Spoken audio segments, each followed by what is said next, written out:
bird on a tree. I'm just sitting here. I got time, it's clear to see. From up here, the world seems small. We can sit together. It's so beautiful, you and me. We meant to be in the great outdoors, forever free.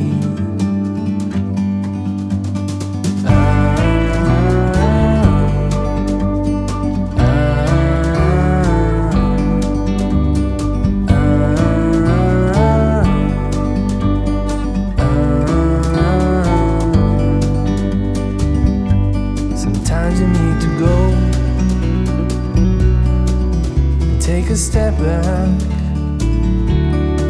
to see the truth around you. From a distance you can tell.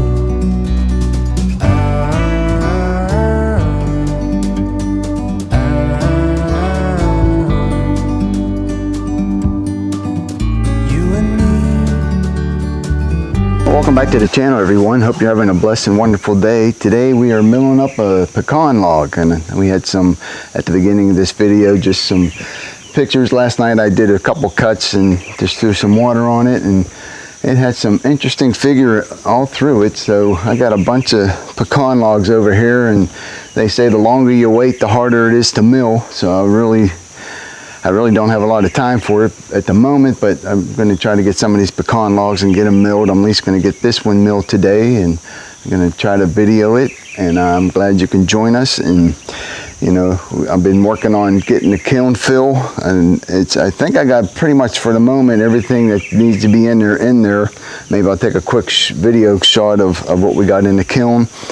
And Wayne's coming back today, and we'll corroborate our numbers and everything, and hopefully by tomorrow we'll be firing up our kiln for the first time.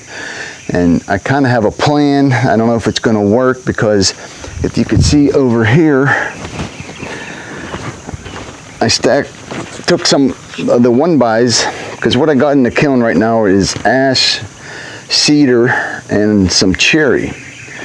And I got in here some 4/4 cedar, 4/4 ash, and I also got some 4/4 walnut, maybe 5/4, and I think that one might even be 6/4, some walnut. And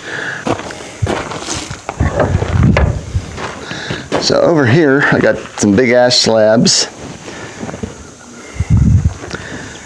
and some cedar, and behind it some more ash. I got the cedar on the bottom and the ash on top, and I got some cherry on this side, if you can see it in there.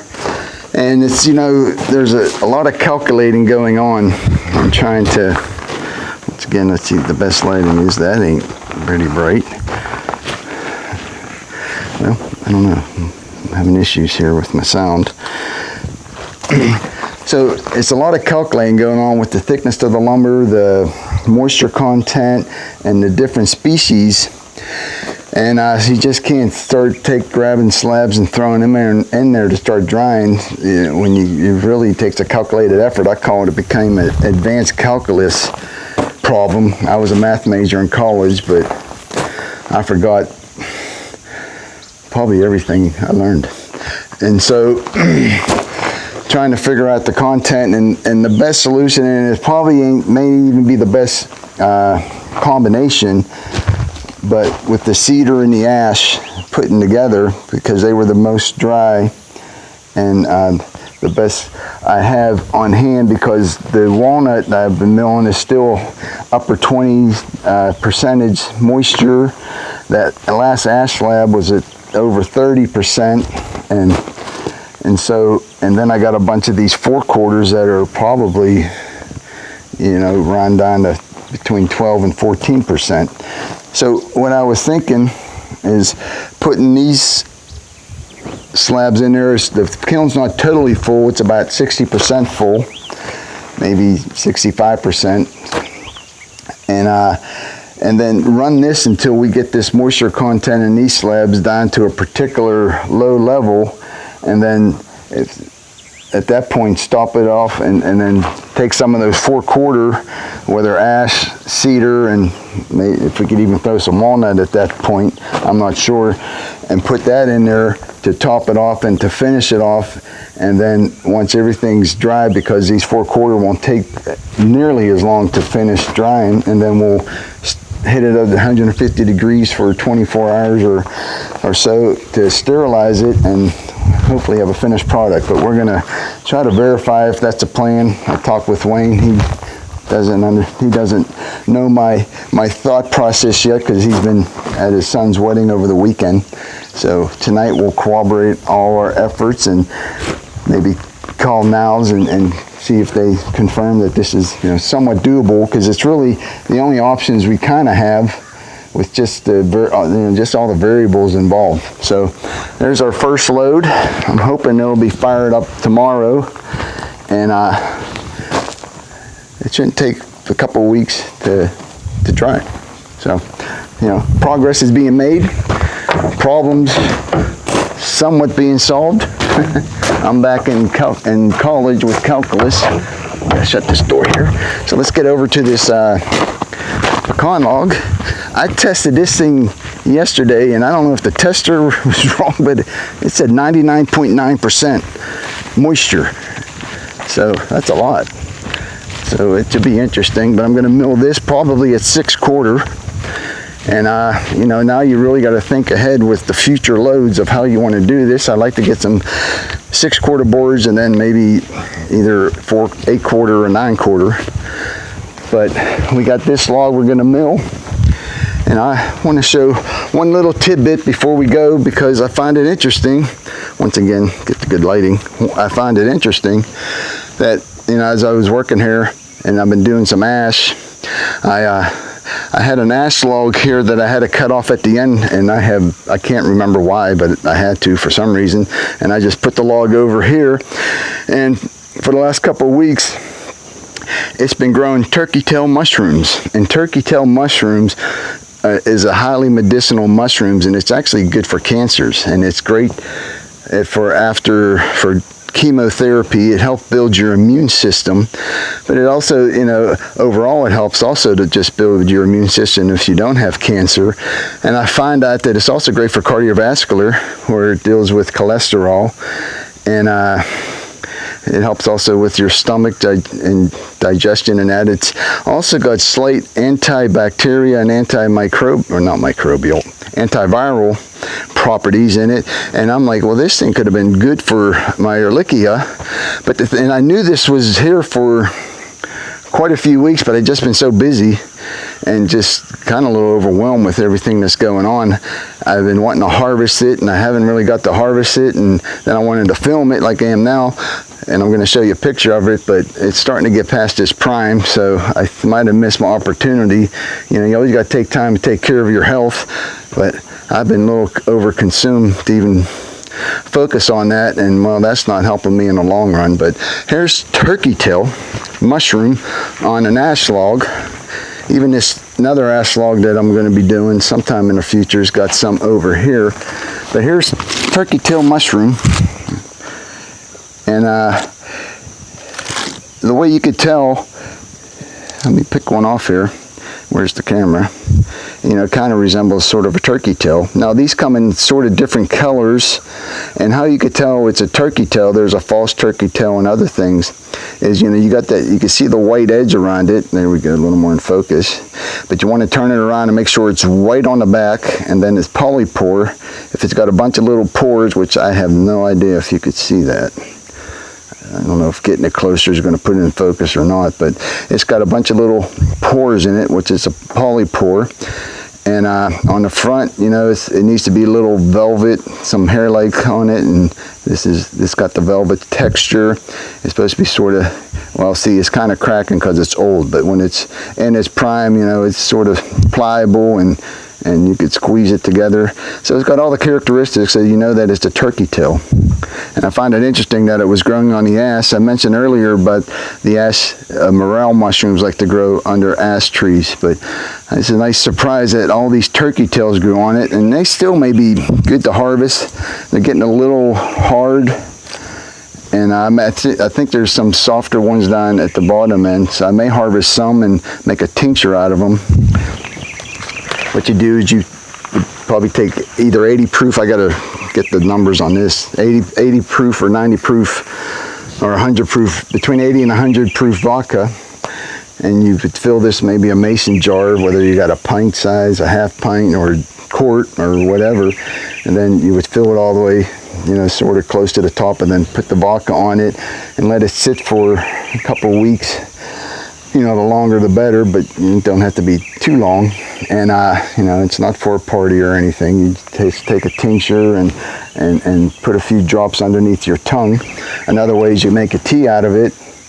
And I don't know what turkey tail mushroom tea would taste like.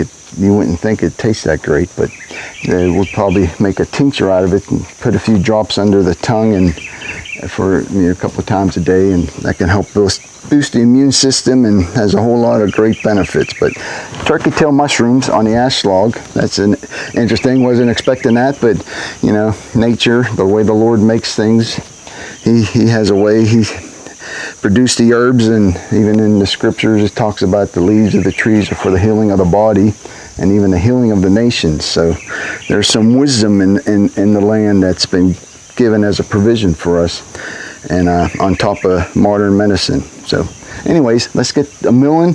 Hopefully this pecan log's got a little hardness to it. Oh, and I got a comment from Dave Voigt on my last video. I like Dave. I like Dave.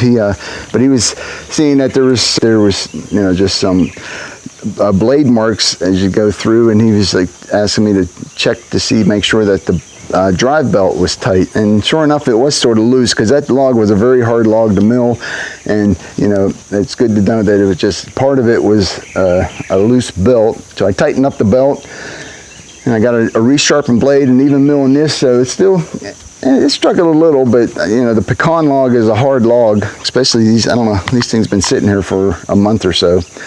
And I don't know, I don't know if this tree, I don't think it was dead when they cut it down fully.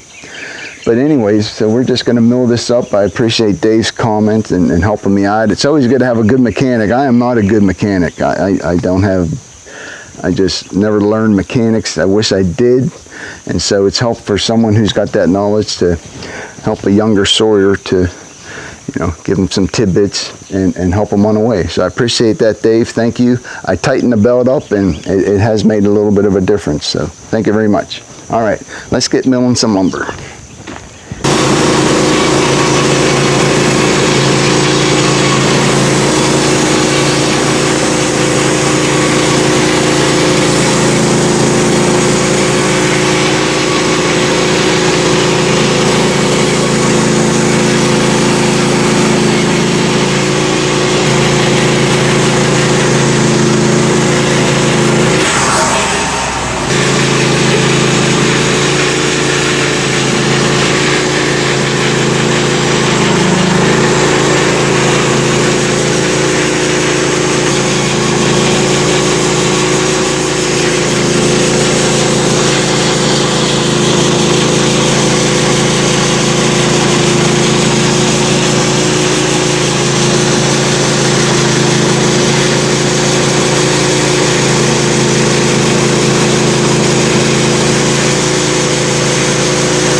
got a lot of nice figure in these. You know, they say with pecan, no two trees look alike. You can have two trees in the same area, and when you get inside them, they look totally different. But it's a nice log if we can, and some nice lumber. It's hard to drive. Let's try to keep it from warping. So hopefully, I'm going to put some straps on them and some weight. The best thing is probably to put the metal band straps around them, but we don't have that technology yet. So you work with what you got and learn as you go sometimes. But this is just the first of quite a few logs over there. Let me get the measurement. Let's see here. I can't see what I'm measuring.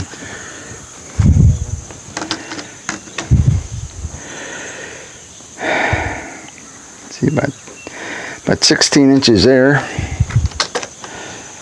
About, 17 from bark to bark. And we got almost 12 feet. Just shy. Like 5 inches, 4 inches. What is it? 139 and a half. Not a back size log. Let me get my glasses off here. But so I'm going to continue milling this at 6/4. Oh my gosh. It's not a bad size log, but I'm going to continue milling this at 6/4.